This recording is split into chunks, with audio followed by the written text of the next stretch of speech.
In this video, we are going to see how we can search for a particular word in Google Docs.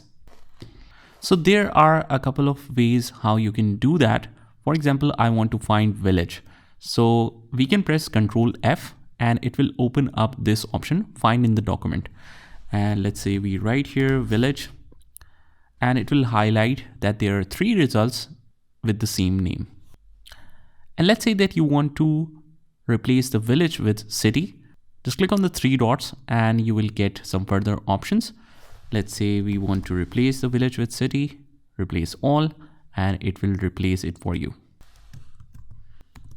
You can also use the edit tab at the top and click on find and replace to get into this same option. And also you can use a shortcut of Ctrl H.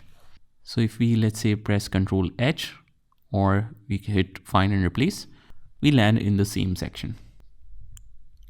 So that's how you do it. I hope you found this video helpful, and if you did, hit the like button and subscribe to our channel, and I will see you in the next one.